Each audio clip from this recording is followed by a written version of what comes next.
वंदे मातरम विद्यार्थियों, स्वागत है आपका एनसीईआरटी स्मार्ट नेटवर्क के यूट्यूब चैनल पर, जहां पर हम पढ़ रहे थे 12वीं भौतिक विज्ञान और भौतिक विज्ञान का प्रथम चैप्टर पढ़ रहे थे। प्रथम चैप्टर में हमने पिछले वीडियो में आवेशन के बारे में थोड़ा सा अध्ययन किया था कि आवेशन क्या होता है। तो मैं थोड़ा सा रिवीजन करवा देता हूं उसका। विद्यार्थियों, आवेशन जो है वो होता है किसी वस्तु को आवेशित करने की प्रक्रिया। और आवेशित करने की प्रक्रियाएं हमने तीन देखी थी: घर्षण द्वारा आवेशन, चालन द्वारा आवेशन और प्रेरण द्वारा आवेशन। तो घर्षण द्वारा आवेशन में दो वस्तुओं को आपस में घर्षण करवाया जाता है, जबकि चालन द्वारा आवेशन में एक आवेशित वस्तु और दूसरी उदासीन वस्तुओं को एक दूसरे के संपर्क में लाया जाता है। वहीं प्रेरण द्वारा आवेशन में बिना संपर्क में लाए वस्तुओं को आवेशित किया जाता है। उसके बाद में हमने चालकता के आधार पर पदार्थों का वर्गीकरण पढ़ा था, और ये चालकता के आधार पर जो पदार्थों का वर्गीकरण है वो तीन प्रकार का होता है: चालक पदार्थ जिनमें से आवेशों का प्रवाह आसानी से हो जाता है, दूसरे कुचालक पदार्थ जिनमें से आवेशों का प्रवाह संभव नहीं है, और तीसरे अर्धचालक पदार्थ जिनकी चालकता चालक पदार्थों से तो कम होती है परंतु कुचालक पदार्थों से ज्यादा होती है। इसके साथ ही हमने एक विचारणीय बिंदु देखा था कि प्रोटॉन जो होते हैं वो नाभिक के अंदर धनावेशित होते हुए भी एक दूसरे से कैसे बंधे हुए रहते हैं। तो इन चीजों के बारे में हमने डिस्कस कर लिया था। विद्यार्थियों, आज हम पढ़ने जा रहे हैं फर्स्ट चैप्टर का ही एक भाग है। फर्स्ट चैप्टर का एक टॉपिक है कूलॉम नियम। बहुत इंपॉर्टेंट नियम है और इसके न्यूमेरिकल पोर्शन से एक क्वेश्चन लगभग बोर्ड में पूछा ही जाता है। अपने आरबीएसई बोर्ड एग्जाम में हमेशा पूछा ही जाता है, एनसीईआरटी बोर्ड में भी पूछा जाता है। उससे पहले मैं आपको वो चंद लाइन जो हमेशा की तरह अपनी है उससे बोल देते हैं। आप खड़े होकर सिर्फ पानी को देखोगे तो आप समुद्र पार नहीं कर सकते। वैसे ही जैसे आप ये सोचते रहोगे कि इतना था सिलेबस में कैसे पढ़ूंगा, कैसे तैयार होगा, तो ये सिर्फ सोचने से नहीं होगा, आपको काम करना पड़ेगा। तो इसके लिए बहुत ज्यादा मेहनत करनी पड़ेगी, और वो मेहनत आप एक दिन में नहीं कर सकते। उसके लिए आपको रेगुलरिटी चाहिए होती है, रेगुलरिटी बनाए रखनी है। तो इसके बाद हम शुरू करते हैं अपना टॉपिक। तो अपना जो आज का टॉपिक रहेगा वो है कूलॉम का नियम।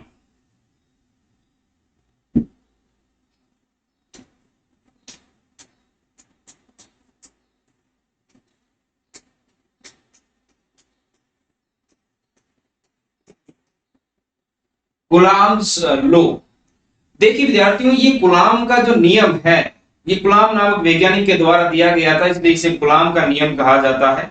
और ये जो कूलॉम का नियम है वो मुख्य रूप से स्थिर आवेशों के लिए लागू होता है।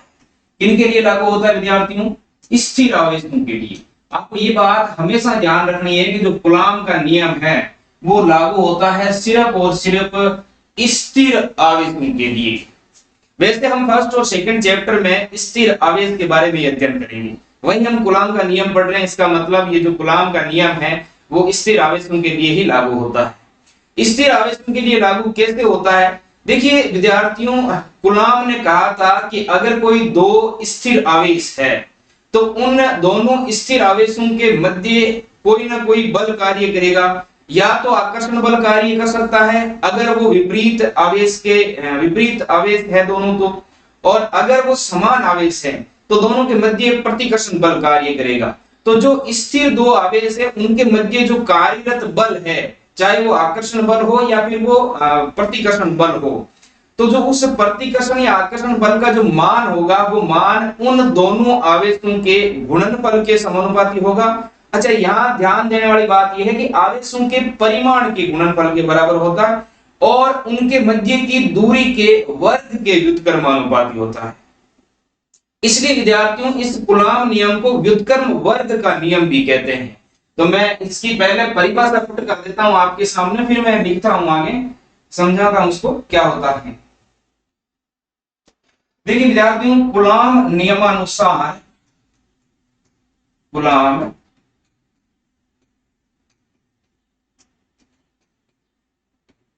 नियमानुसार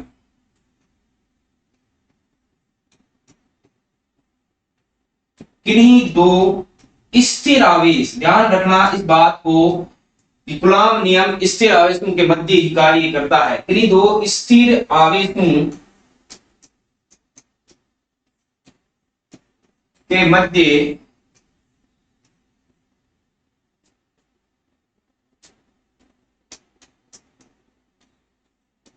लगने वाला कूलॉम नियमानुसार किन्हीं दो स्थिर आवेशों के मध्य लगने वाला आकर्षण या प्रतिकर्षण। लेकिन विद्यार्थियों दो आवेश है तो उनके मध्य आकर्षण या प्रतिकर्षण दोनों ही बल कार्य कर सकते हैं। डिपेंड करता है कि आवेश की प्रकृति कैसी है। अगर दोनों आवेश समान रूप से आवेशित है, या तो धनावेशित है या फिर ऋणावेशित है, तो दोनों के मध्य प्रतिकर्षण बल कार्य करेगा। और अगर दोनों विपरीत रूप से आवेशित है, दोनों की प्रकृति विपरीत है, तो फिर आकर्षण बल कार्य करेगा। तो किन्हीं दो स्थिर आवेशों के मध्य लगने वाला आकर्षण या प्रतिकर्षण बल उन आवेशों के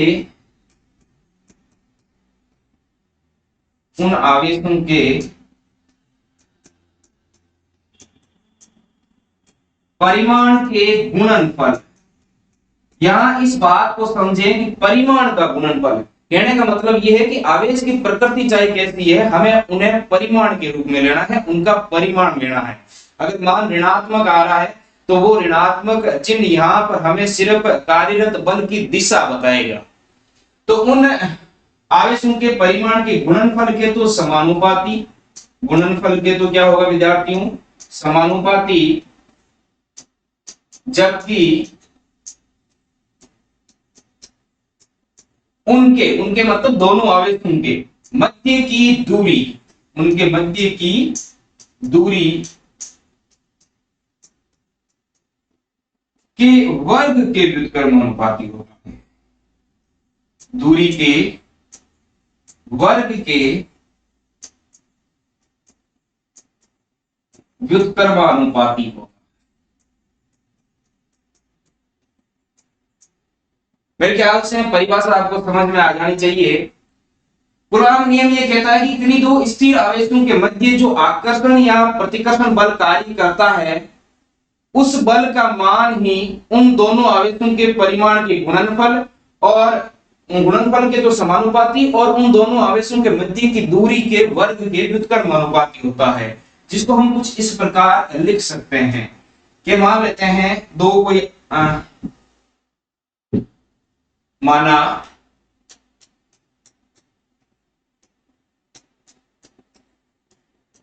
दो आवेश Q1 तथा Q2 एक दूसरे से r दूरी पर स्थित है, r दूरी पर स्थित है। यहां ध्यान रखिए मैं स्थिर आवेशों की बात कर रहा हूं। वो स्थिर आवेश एक दूसरे से r दूरी पर स्थित है, तो जो उनके मध्य कार्यरत बल है F, वो कूलॉम नियम के अनुसार समानुपाती होगा Q1 का परिमाण गुणा Q2 का परिमाण। परिमाण हमने इसलिए ले लिया कि जब हम परिमाण ले लेते हैं तो ये मैटर नहीं करता है कि आपका आवेश ऋणावेश है या धनावेश है, आंसर हमेशा धनावेश में ही आता है, जिसको आप व्यवहारिक भाषा में मोड बोलते हैं। एक बात तो ये समीकरण एक इसको पुट कर देते हैं। दूसरी बात वो ये कह रहा है कि उनके मध्य की दूरी के वर्ग के व्युत्क्रमानुपाती होता है। तो ये दूरी हमने जो r मान रखी है उसका वर्ग करेंगे और उसको करेंगे उसके व्युत्क्रमानुपाती। ये होगी हमारे पास समीकरण 2। तो हम समीकरण 1 और समीकरण 2 से कह सकते हैं विद्यार्थियों, समीकरण 1 व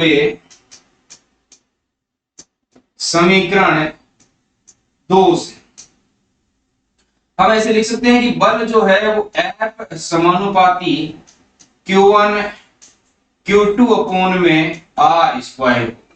और जब हम समानुपाती चिन्ह हटाते हैं तो यहां पर एक समानुपातिक स्थिरांक आ जाता है K, Q1 Q2 अपॉन में R स्क्वायर।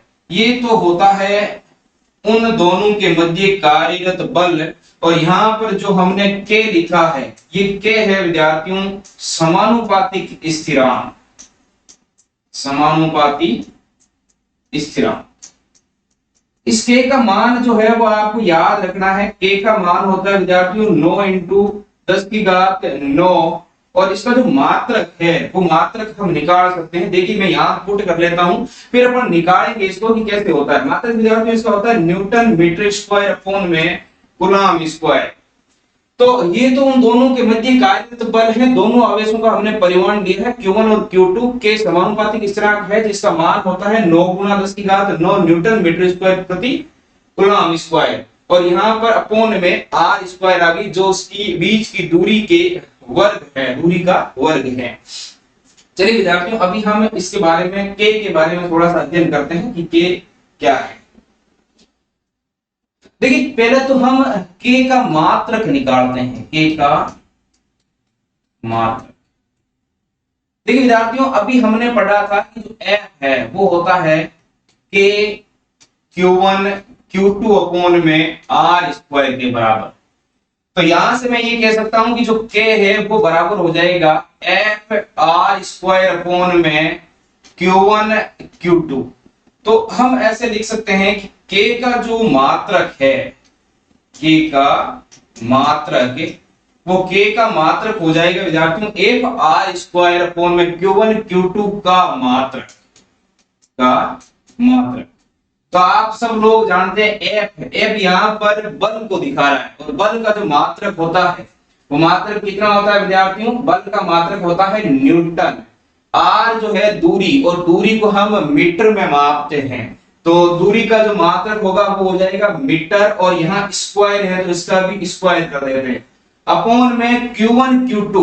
Q1 और Q2 दो अलग अलग आवेशों को दर्शाता है तो दोनों ही आवेश, इसका मतलब Q1 का भी मात्रक कूलम्ब होगा और Q2 का भी विद्यार्थियों मात्रक क्या होगा, कूलम्ब होगा। तो हम इसको लिख सकते हैं c स्क्वायर। तो ये हमारे पास मात्रक आ गया किसका, k का मात्रक क्या होता है विद्यार्थियों, न्यूटन मीटर स्क्वायर प्रति कूलम्ब स्क्वायर। ये होता है किसका मात्रक, k का मात्रक। चलिए विद्यार्थियों इस k के बारे में थोड़ी सी और जानकारी लेते हैं। ये जो हमारा k है, इस k का मान होता है 1/4 पाई एप्सिलॉन नॉट के बराबर। ये जो मैंने यहाँ पर E बना के इसको लिखा है E नॉट, या इसको हम बोल सकते हैं एप्सिलॉन 0। इसके बारे में मैं बाद में बताऊंगा, थोड़ा सा रुकिए आप। पहले मैं लिख देता हूं इस फॉर्म में आपका जो बल का मान हमने निकाला था, जो कूलम्ब नियम निकाला था वो, तो इसके मान के अनुसार जो कूलम्ब नियम है आपका वो हो जाएगा विद्यार्थियों कूलम्ब नियम। इसको हम ऐसे भी लिख सकते हैं F बराबर, देखिए k की जगह लिख सकता हूं मैं 1/4 पाई एप्सिलॉन नॉट, क्योंकि अभी तो आप कह रहे हो k का मान जो है वो क्या होता है 1/4 पाई एप्सिलॉन नॉट के बराबर होता है। और फिर मैं यहां लिख सकता हूं Q1 Q2 अपॉन में r स्क्वायर। यहां पर Q1 और Q2 दोनों स्थिर आवेश है, जबकि r दोनों आवेशों के मध्य की दूरी है। तो इस चीज को भी आप ध्यान में रखना, k का मान लिखा है हमने सिर्फ यहाँ पर, जहां आपको ये ध्यान रखना है कि ये जो एप्सिलॉन नॉट है ये होती है विद्युतशीलता का प्रतीक। इसके बारे में अभी हम इस जस्ट अध्ययन करेंगे, पूरा का पूरा एप्सिलॉन नॉट क्या होता है, मात्रा क्या होती है, विमा क्या होता है, पूरा डिटेल से पढ़ेंगे। और ये जो आपके Q1 और Q2 है, Q1 और Q2 है, ये दोनों स्थिर आवेश है। क्या है विद्यार्थियों, स्थिर आवेश है। और इसके बाद में जो आपको R लिख रखा है ये है आवेशों के मध्य की दूरी, आवेशों के मध्य की दूरी।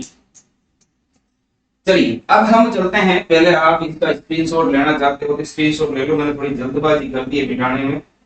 देखिए विद्यार्थियों ये बड़ी काम की चीज है, तो स्क्रीनशॉट ले लिया आपने। अब हम चलते हैं कि एप्सिलॉन नॉट क्या चीज है। देखिए विद्यार्थियों अभी हमने लिखा था कि ये जो k है आपका, k बराबर होता है 1/4 पाई एप्सिलॉन नॉट। ये जो एप्सिलॉन नॉट है इसे कहा जाता है निर्वात की विद्युतशीलता, निर्वात की विद्युतशीलता। मैंने पिछले पेज में सिर्फ विद्युतशीलता लिखा है, हालांकि ये विद्युतशीलता जो होती है, विद्युतशीलता जो होती है उस विद्युतशीलता का प्रतीक है, तो इसे कहा जाता है निर्वात की विद्युतशीलता। निर्वात की विद्युतशीलता। विद्यार्थियों निर्वात आप जानते होंगे क्या होता है। निर्वात होता है जहां पर वायु भी पॉसिबल नहीं हो, जहां पर कोई माध्यम नहीं होता हो, उसे तो हम कहते हैं निर्वात। फिर है विद्युतशीलता। विद्युतशीलता क्या होता है, आइए थोड़ी सी इसकी जानकारी ले लेते हैं। देखिए इसको बोला जाता है एप्सिलॉन नॉट। एप्सिलॉन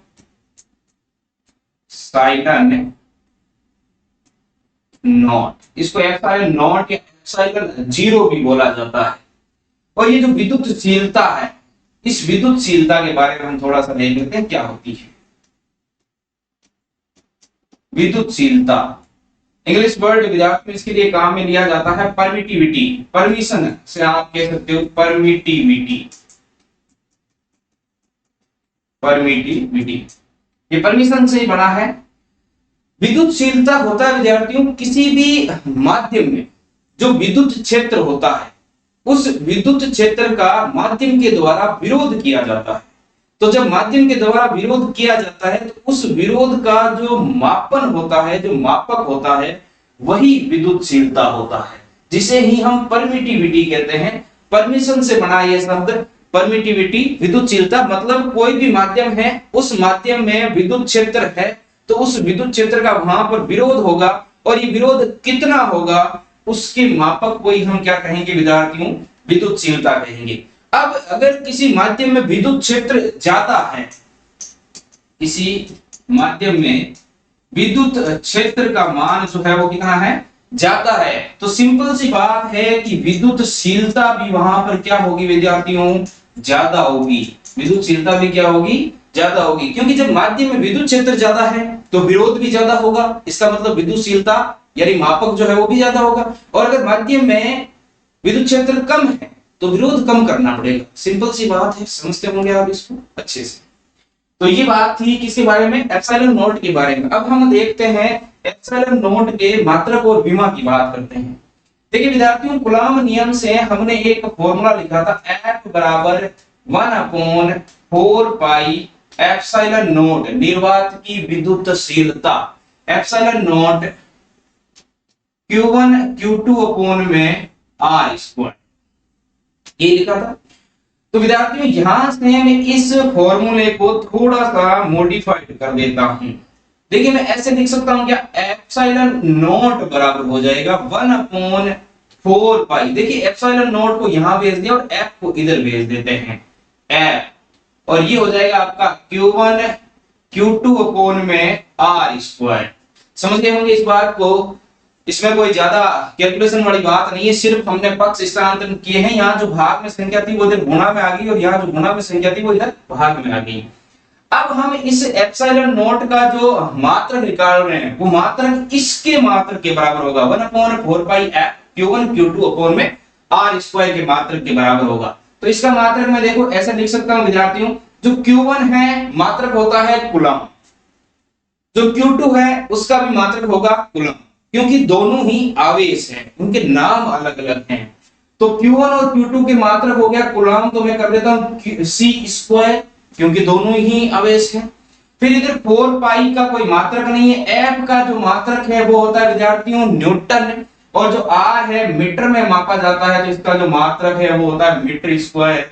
तो हम कह सकते हैं कि जो एप्सिलॉन नॉट है आपका, उसका जो मात्रक है वो मात्रक हो जाएगा विद्यार्थियों कूलॉम स्क्वायर प्रति newton metre square, coulomb square प्रति न्यूटन मीटर स्क्वायर। और इस एप्सिलॉन नॉट का जो मान हम इस वैल्यू में रखकर सोल्व करते हैं तो इसका मान निकलता है विद्यार्थियों 8.854 गुणा 10 की घात -12। और अब इसका मात्रक लगाना है जो आपके सामने पहले से ही पड़ा है, कूलॉम स्क्वायर अपॉन में न्यूटन मीटर स्क्वायर। आप इस मात्रक की गणना सीधे तरीके से ऐसे भी कर सकते हैं विद्यार्थियों, क्योंकि हमने अभी पढ़ा था कि जो k है उसका मान होता है 1/4 पाई एप्सिलॉन नॉट, यही होता है। तो मैं यहां पर इसको ऐसे लिख सकता हूं, एप्सिलॉन नॉट बराबर हो जाएगा 1/4 पाई k, यही होगा दोस्तों। तो अब देखिए 1/4 पाई का तो कोई मात्रक नहीं है, तो के का मात्रक होगा, के का मात्रक हमने ज्ञात कर लिया। क्या ज्ञात किया जी? ज्ञात किया था न्यूटन मीटर स्क्वायर प्रति कूलम स्क्वायर। कूलम चला जाएगा ऊपर, तो ये आ जाएगा कूलम स्क्वायर अपॉन में न्यूटन मीटर स्क्वायर, जो कि समतुल्य है एप्सिलॉन नॉट के मात्रक के। मेरे ख्याल से विद्यार्थियों ये बात आपको समझ में आ गई होगी। आप इसको स्क्रीनशॉट लेकर और अच्छे तरीके से पढ़कर समझ सकते हैं। एप्सिलॉन नॉट जो है उसका मात्रक होगा कूलम स्क्वायर प्रति न्यूटन मीटर स्क्वायर, जबकि जो के है उसका मात्रक होगा इसका just opposite newton metre square प्रति कूलम स्क्वायर। और एप्सिलॉन नॉट का जो मान है वो होता है विद्यार्थियों 8.854 गुना 10 की घात -12 कूलम स्क्वायर प्रति न्यूटन मीटर स्क्वायर, जबकि जो के है उसका मान मैंने आपको ऑलरेडी लिखवा दिया है। के का मान होता है 9 गुना 10 की घात 9 न्यूटन मीटर स्क्वायर प्रति कूलम स्क्वायर। ये चीजें आपको याद रखनी है, क्योंकि जब हम न्यूमेरिकल प्रॉब्लम्स करेंगे नेक्स्ट क्लास में तो हमें इन चीजों की बहुत ज्यादा जरूरत पड़ेगी। तो मेरे ख्याल से ये आपको समझ में आ गया होगा, कूलम का नियम भी आपको समझ में आ गया होगा। ये बात थी कूलम की। अब हम चलते हैं आगे परावैद्युतांक के बारे में। अब हम पढ़ेंगे परावैद्युतांक के बारे में।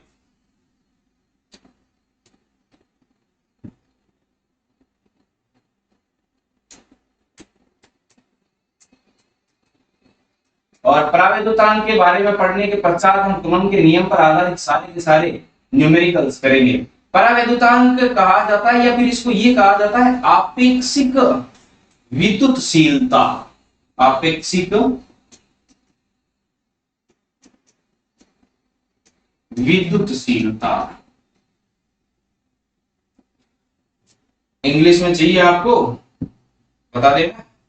तो इसको कहा जाता है इंग्लिश में रिलेटिव परमिटिविटी।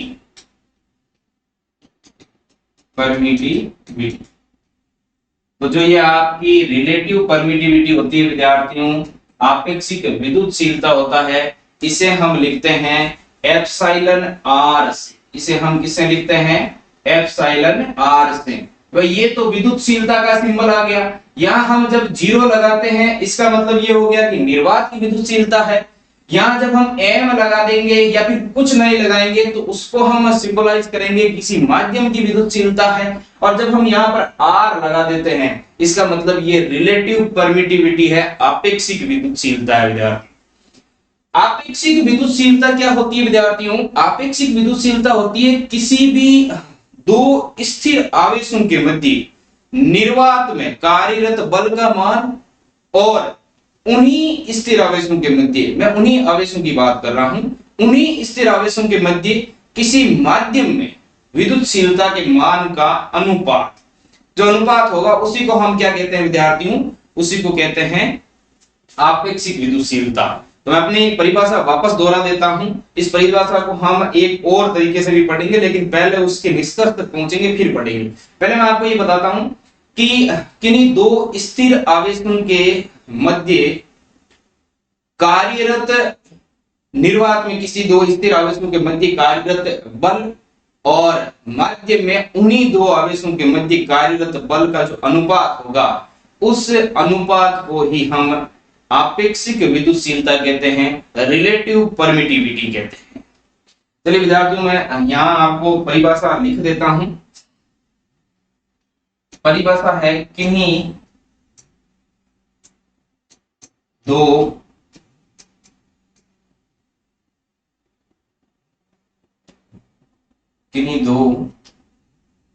अच्छा स्थिर भी लिख देता हूं। किन्हीं दो, वैसे ये तो आप पहले से ही जानते हैं कि स्थिर आवेशों का अध्ययन करेंगे पहले दूसरे चैप्टर में। तो किन्हीं दो स्थिर आवेशों के मध्य निर्वात में लगने वाले बल तथा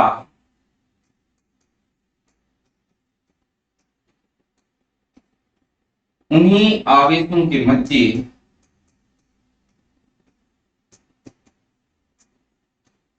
उन्हीं आवेशों के मध्य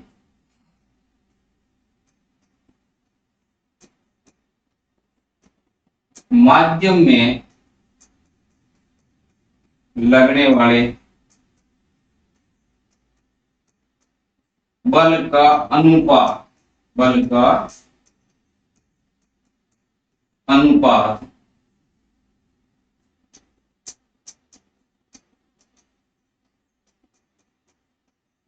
परावैद्युतांक, या जिसको हम कहते हैं आपेक्षिक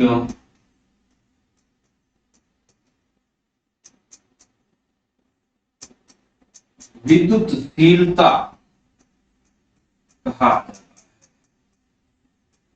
विद्यार्थियों इसको मैं ऐसे लिख भी सकता हूं, परिभाषा मैंने आपके सामने रख दी है। किन्हीं दो स्थिर आवेशों के मध्य निर्वात में लगने वाला बल और उन्हीं आवेशों के मध्य माध्यम में लगने वाले बल का जो अनुपात होगा उसे ही हम कहते हैं आपेक्षिक विद्युतशीलता, परावैद्युतांक। तो मैं यहां लिख देता हूं आपको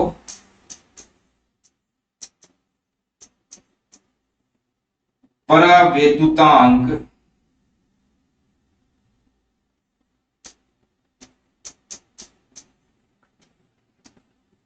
जिसको हम दिखाते हैं एप्सिलॉन आर से। ये होगा निर्वात में आवेशों के मध्य बल, जिसको मैं एफ नोट से दिखा देता हूं, अपोन में आ जाएगा उन्हीं आवेशों के मध्य, उन्हीं आवेशों के मध्य, उन्हीं आवेशों के मध्य माध्यम में बल, जिसको मैं एफ एम से लिख देता हूं। तो ये होता है आपका परावैद्युतांक, निर्वात में आवेशों के मध्य कार्यरत बल और उन्हीं आवेशों के मध्य कार्यरत माध्यम में बल को जो अनुपात होता है उस अनुपात को विद्यार्थियों क्या कहते हैं, परावैद्युतांक कहते हैं। चलिए आगे इसके बारे में अध्ययन करते हैं। जो एप्सिलॉन आर है इसको अभी हमने लिखा था कि ये होता है एफ नॉट अपॉन में एफ एम, यही होता है विद्यार्थियों।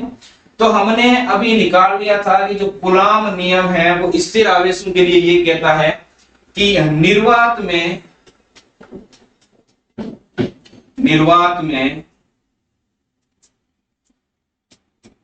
दो स्थिर आवेशों के मध्य बल, दो स्थिर आवेशों के मध्य बल, दोनों स्थिर आवेश हम Q1 और Q2 ही मानकर चलते हैं। तो हमारा यहां हो जाएगा F नॉट बराबर 1/4 पाई एप्सिलॉन नॉट। देखिए विद्युतशीलता भी यहां पर निर्वात की आएगी क्योंकि हम निर्वात की बात कर रहे हैं, और ये आ जाएगा हमारा Q1 Q2 अपॉन में R स्क्वायर। मैं समीकरण इसको 1 रख देता हूं। वहीं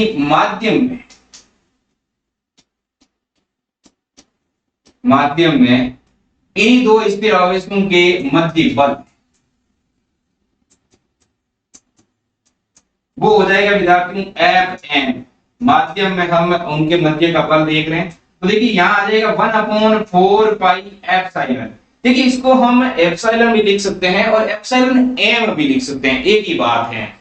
हम यहाँ पर एप्सिलॉन नॉट निर्वात के लिए विद्युतशीलता, एप्सिलॉन आर आपेक्षिक विद्युतशीलता और एप्सिलॉन या फिर एप्सिलॉन एम लिखा हुआ हो उसको हम माध्यम की विद्युतशीलता लेकर चलते हैं। आपकी एनसीईआरटी बुक में सिर्फ एप्सिलॉन को माध्यम की विद्युतशीलता लेकर चले हैं, तो हम भी इसको एप्सिलॉन ही लेकर चलते हैं। और वो हो जाएगा आवेश तो आपके वही रहेंगे दोनों Q1 Q2 अपॉन में R स्क्वायर। ये आपका हो गया समीकरण 2। तो मैं इन समीकरण 1 और समीकरण 2 को इस परावैद्युतांक के सूत्र में रख देता हूं। तो विद्यार्थियों परावैद्युतांक एप्सिलॉन R हो जाएगा आपका 1/4 pi epsilon naught Q1 Q2 upon में R स्क्वायर, और अपॉन में आ जाएगा 1/4 pi epsilon Q1 Q2 upon में R स्क्वायर। अब देखिए विद्यार्थियों आपको ये तो आता ही है कि इनको किस तरीके से काटा जाएगा, तो आप इनको काट सकते हैं। देखिए ये दोनों कट जाएंगे, ये भी कट जाएंगे, जो भी चीजें कट रही है उन सबको काट दो और काटने के पश्चात मेरे पास यहाँ रिजल्ट बचेगा 1/एप्सिलॉन नॉट अपोन में 1/एप्सिलॉन, जिसको मैं लिख सकता हूं एप्सिलॉन अपोन में एप्सिलॉन नॉट। ये जो, चलिए एक स्टेप मैंने छोड़ दी, मैं पूरा लिख देता हूं। मैं सोच रहा था कि आप समझ जाओगे इस चीज को, अब ये भी दिक्कत है इसमें कि बोर्ड जो है वो, चलिए 1/एप्सिलॉन नॉट। देखिए विद्यार्थी ये जो नीचे वाली संख्या है वो उल्टी होकर गुणा हो जाती है, तो मैं इसको लिख देता हूं एप्सिलॉन अपोन में 1, और आप इसको लिख सकते हैं एप्सिलॉन अपोन में एप्सिलॉन नॉट। तो हम कुल मिलाकर इस निष्कर्ष पर पहुंच जाते हैं कि जो हमारा प्रावैधुतांक एप्सिलॉन आर वो होता है एप्सिलॉन अपोन में एप्सिलॉन नॉट के बराबर। देखिए यहां से हम इसको फिर परिभाषित कर सकते हैं। मैं आपको कह रहा था ना एक और परिभाषा निकाल लेंगे इसकी, तो वो परिभाषा यही है कि जो परावैद्युतांक है वो हम लिख सकते हैं कि माध्यम में विद्युतशीलता तथा निर्वात में विद्युतशीलता के अनुपात को परावैद्युतांक कहा जाता है। तो हम इसको लिख सकते हैं माध्यम में विद्युतशीलता। विद्यार्थी माध्यम में विद्युतशीलता क्या है, यहाँ पर माध्यम में विद्युतशीलता विद्यार्थियों एप्सिलॉन है तथा निर्वात में विद्युतशीलता, निर्वात में विद्युतशीलता, निर्वात में विद्युतशीलता को हम एप्सिलॉन नॉट से दिखा रहे हैं विद्यार्थी के अनुपात को, अनुपात को क्या कहा जाएगा, कि अनुपात को परावैद्युतांक कहा जाता है, परावैद्युतांक कहा जाता है। इस निष्कर्ष में आप ऐसा भी लिख सकते हैं कि जो माध्यम में विद्युतशीलता है वो निर्वात में विद्युतशीलता और आपेक्षिक विद्युतशीलता के गुणनफल के बराबर होती है। भाई एप्सिलॉन नॉट को इधर भेजेंगे तो ये एप्सिलॉन आर से गुणा हो जाएगी, तो हम ये कह सकते हैं कि माध्यम में जो विद्युतशीलता है वो निर्वात में विद्युतशीलता और आपेक्षिक विद्युतशीलता के गुणनफल के बराबर होती है। देखिए विद्यार्थियों इससे हम बलों का जो माध्यम में बल है और जो निर्वात में बल है उनमें भी आपस में संबंध स्थापित कर सकते हैं। देखिए कैसे करते हैं, अगर मैं लिखूं कि माध्यम में आवेशों के, माध्यम में स्थिर आवेशों के मध्य बल, के मध्य बल, देखिए विद्यार्थियों ये हो जाएगा आपका एफ एम बराबर 1/4 pi epsilon Q1 Q2 upon में R स्क्वायर। और आप सब जानते हैं कि एप्सिलॉन किसके बराबर होता है विद्यार्थियों, एप्सिलॉन नॉट एप्सिलॉन R के गुणनफल के बराबर होता है। तो मैं इसको ऐसे लिख देता हूं, पेन अलग ले लेता हूं ताकि आपको क्लियर दिखे, 1/4 pi epsilon not epsilon R, और ये हो जाएगा आपका Q1 Q2 अपोन में R स्क्वायर। अभी थोड़ी देर में हमने निर्वात में दो कूलॉम नियम पढ़ा था, दो आवेशों के मध्य लगने वाला बल। वो बल जो था वो मेरे ख्याल से मान उसका यही आया होगा, आपको अगर थोड़ा सा भी याद है तो 1/4 pi epsilon naught Q1 Q2 upon में R स्क्वायर, यहाँ Q2 है, Q1 Q2 अपोन में R स्क्वायर। तो मैं इसको ऐसे लिख सकता हूँ, इस पूरे की जगह 1/4 pi epsilon naught Q1 Q2 upon में R स्क्वायर, इसकी जगह मैं लिख सकता हूँ F नॉट निर्वात में आवेशों के मध्य बल, और अपोन में क्या रह जाएगा एप्सिलॉन R। देखिए विद्यार्थियों कौन से निष्कर्ष पर पहुंच गए हम, कि जो माध्यम में आवेशों के मध्य लगने वाला जो बल है वो बल निर्वात में लगने वाले आवेशों के, निर्वात में आवेशों के मध्य लगने वाले बल और आपेक्षिक विद्युतशीलता के अनुपात के बराबर होता है। अब ये जो आपेक्षिक विद्युतशीलता है, ये जो जिसके बारे में हम पढ़ रहे हैं विद्यार्थियों, आपेक्षिक विद्युतशीलता, जिसको हम कह रहे हैं पराविद्युतांक। ये जो पराविद्युतांक है विद्यार्थियों ये विमाहीन राशि होती है। कैसी राशि होती है, विमाहीन राशि होती है विद्यार्थियों। ये विद्यार्थियों मात्रकहीन राशि होती है। कैसी राशि होती है, मात्रकहीन। और पराविद्युतांक का मान विद्यार्थियों माध्यम पर निर्भर करता है। तो तो पराविद्युतांक का मान जो है, इसका जो मान होगा वो किस पर निर्भर करेगा विद्यार्थियों?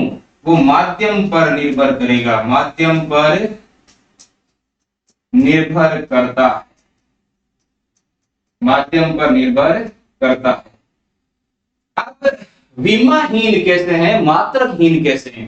देखिए विद्यार्थियों, इसका मान हमने अभी निकाला था कि एप्सिलॉन अपॉन में एप्सिलॉन नॉट होता है, तो इसकी कुछ ना कुछ मात्रक होता है और इसका जो मात्रक होता है वो समान होगा, एक दूसरे से निरस्त हो जाएगा, जिसके कारण जो आपकी आपेक्षिक विद्युतशीलता है वो विमाहीन मात्रकहीन राशि होती है और इसका जो मान है वो माध्यम पर निर्भर करता है।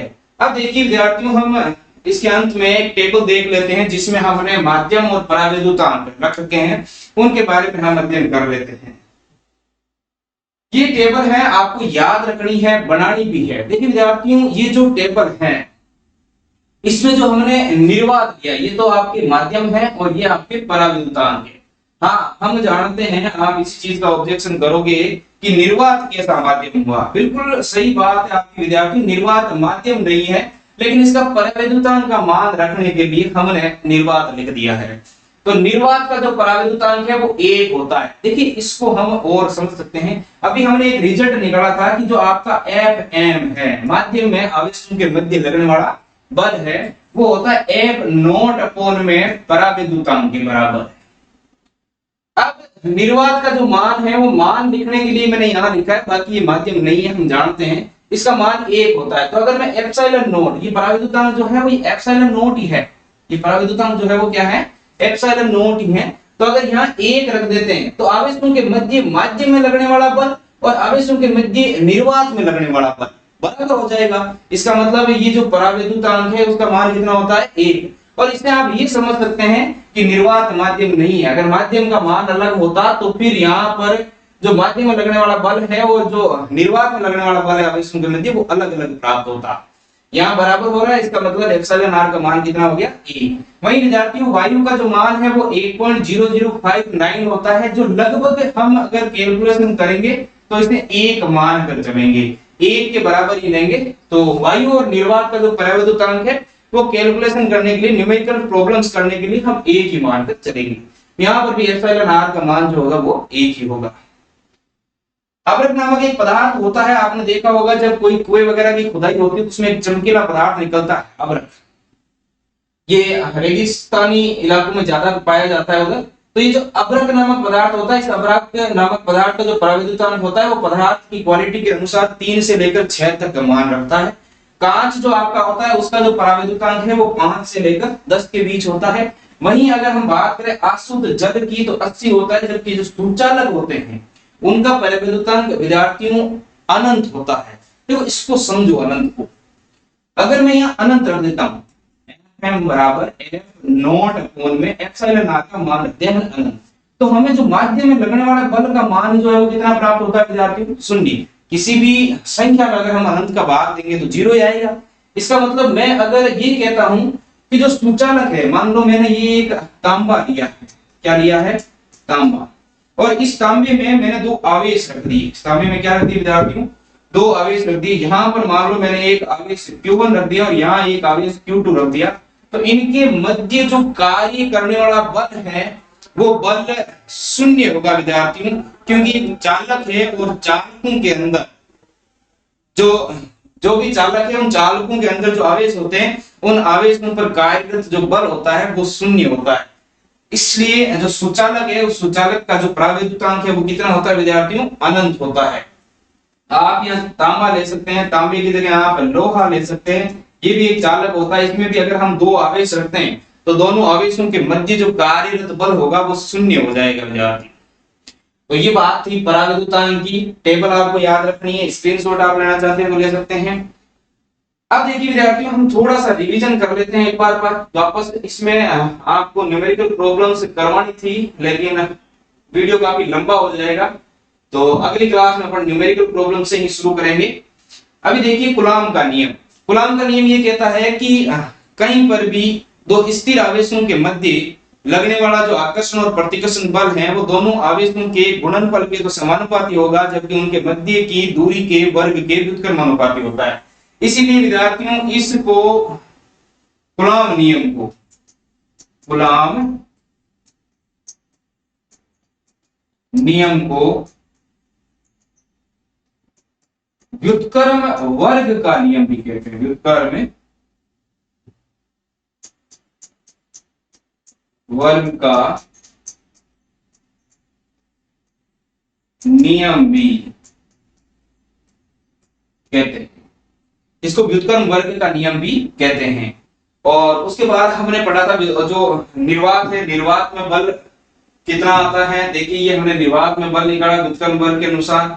और उसके बाद माध्यम में जो दो आवेश होते हैं उनके मध्य कितना बल कार्यरत करता है। उसके अलावा हमने के जो समानुपातिक स्थिरांक लिया था उसका मान 9 × 9⁻10 न्यूटन मीटर स्क्वायर प्रति कूलॉम स्क्वायर होता है। और इसके मात्रक के बारे में जाना था। वहीं हमने एप्सिलॉन नॉट जिसको हम विद्युतशीलता का प्रतीक कहते हैं उसके बारे में जानकारी ली थी। एप्सिलॉन नॉट जो है वो 3 प्रकार से आता है। एक तो हम काम में लेते हैं एप्सिलॉन नॉट, ये निर्वात की विद्युतशीलता होती है विद्यार्थियों। एक हम एप्सिलॉन काम लेते हैं, ये माध्यम की विद्युतशीलता होती है विद्यार्थियों। एक हम एप्सिलॉन आर लेते हैं जिसको हम आपेक्षिक विद्युतशीलता या परावैद्युतांक कहते हैं विद्यार्थियों। इसको एप्सिलॉन नॉट बोला जाता है। विद्युतशीलता समझने वाली बात है कि होती क्या है। तो कहीं भी किसी भी माध्यम में अगर कोई आवेश है तो कोई विद्युत क्षेत्र है, आवेश होंगे तो विद्युत क्षेत्र होंगे। तो जो विद्युत क्षेत्र है उस विद्युत क्षेत्र का जो विरोध किया जाता है, उस विरोध का जो मापन होता है उसको ही हम विद्युतशीलता कहते हैं विद्यार्थियों। अगर विद्युत क्षेत्र कम है तो विद्युतशीलता का मान भी क्या हो जाएगा, कम हो जाएगा। फिर हमने इसके बाद पढ़ा था परावैद्युतांक के बारे में। बहुत अच्छा और इंपॉर्टेंट टॉपिक है। किन्हीं दो स्थिर आवेशों के मध्य निर्वात में लगने वाला बल तथा उन्हीं आवेशों के मध्य माध्यम में लगने वाले बल का अनुपात जो होता है उसको ही हम क्या कहते हैं, परावैद्युतांक कहते हैं विद्यार्थियों। इसका हमने ये आपको बता दिया था कि जो परावैद्युतांक है एप्सिलॉन आर है वो विमाहीन मात्रकहीन राशि है। और जो एप्सिलॉन आर है वो माध्यम पर डिपेंड करती है। और जो बल है वो आपका माध्यम में कितना लग रहा है और निर्वात में कितना लग रहा है, उन दोनों में ये संबंध होता है कि जो माध्यम में लगने वाला बल है वो बराबर होता है निर्वात में लगने वाले बल और परावैद्युतांक या आपेक्षिक विद्युतशीलता के अनुपात के बराबर होता है। तो कुल मिला के ये आज की क्लास थी विद्यार्थियों। अगली जो क्लास होगी उसमें हम न्यूमेरिकल प्रॉब्लम्स करेंगे। आपकी इससे कूलॉम के नियम से जुड़ी हुई न्यूमेरिकल प्रॉब्लम्स करेंगे। आज की क्लास के लिए धन्यवाद।